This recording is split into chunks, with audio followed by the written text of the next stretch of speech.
예수께서 이 열두를 내보내시며 명하여 이르시되 이방인의 길로도 가지 말고 사마리아인의 고을에도 들어가지 말고 오히려 이스라엘 집에 잃어버린 양에게로 가라. 아멘. 모든 일에는 원칙이 있습니다. 아무런 원칙 없이 무조건 열심을 내기만 한다고 해서 좋은 결과를 만들어낼 수 있는 것은 아닙니다. 하나님의 사역도 마찬가지입니다. 믿음 하나만 있으면 충분하다라는 생각으로 앞뒤 가리지 않고 달려든다면 겉으로 보기에는 정말 믿음이 좋은 사람으로 보일 수도 있고 대단한 열정을 지닌 사람으로 보일 수는 있습니다. 궁극적으로는 하나님의 일은 믿음으로 행하는 것이 맞지만 그렇다고 해서 아무런 원칙도 없이 기도하다가 갑자기 머릿속에 좋은 아이디어가 떠올랐으니 지금 당장 그대로 해야 한다거나 지금 막 내 마음이 뜨거워졌으니 지금 당장 행동으로 옮기는 일부터 한다면 생각지 못한 상처와 갈등이 생길 수 있습니다. 하나님의 사역 중에 가장 중요한 일로 꼽을 수 있는 전도와 선교도 마찬가지입니다. 복음을 전하는 일이 정말 중요하고 예수님의 제자로서 감당해야 할 영적인 책임감도 무거운 일이기는 하지만 그렇다고 해서 아무런 원칙도 없이 그냥 열정만 앞세워서는 안 된다는 것을 오늘 말씀을 통해 배울 수 있습니다. 예수님께서는 12명의 제자들을 선택하시고 그들을 선교지로 파송을 하십니다. 그런데 그들을 향해서 굳건한 믿음을 가지고 기도 많이 하면서 열정적으로 복음을 전해라 라는 방식으로 파송하지 않으셨습니다.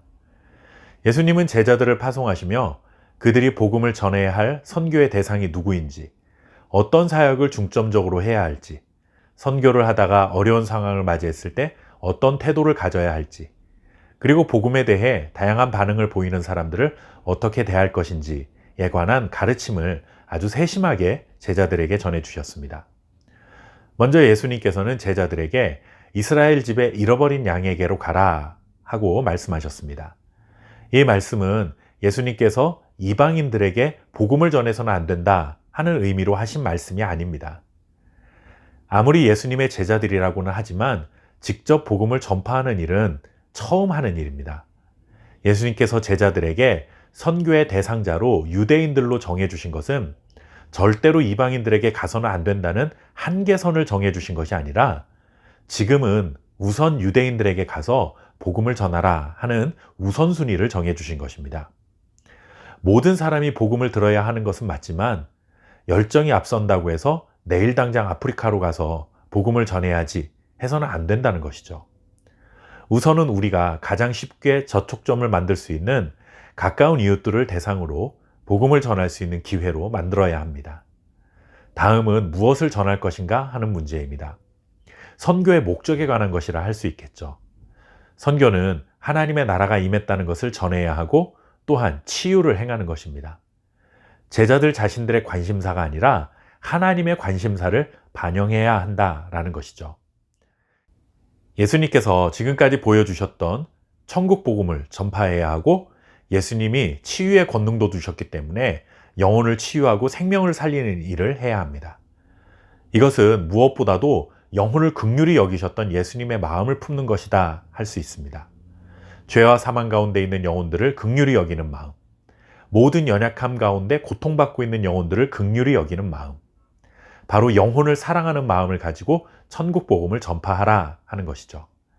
세 번째는 복음을 위해 파송받은 제자들의 삶은 경제적으로 어려울 수 있다는 것입니다. 이것은 제자들이 항상 어렵게 살아야 한다라는 뜻이라기보다는 하나님은 부와 권력의 하나님이 아니라 가난과 약함을 통해서 일하시는 분이라는 사실을 깨닫게 해주는 것입니다. 사람들의 보상을 기대하지 말고 하나님의 도움에 기대어 살아갈 때 제자들이 전하는 복음의 능력이 나타날 수 있다는 것입니다.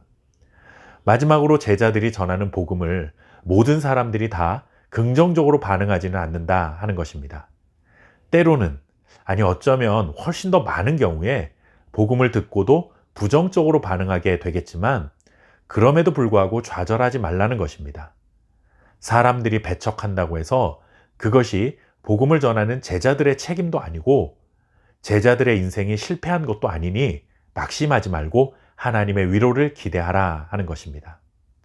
제자들을 파송하시면서 선교에 대한 구체적인 지침을 세심하게 하나하나 알려주신 그 주님의 은혜가 오늘 제자로 살아가는 우리들에게 함께 하실 줄 믿고 복음을 힘있게 전파하며 살아가는 저와 여러분 될 수 있기를 바랍니다. 감사합니다.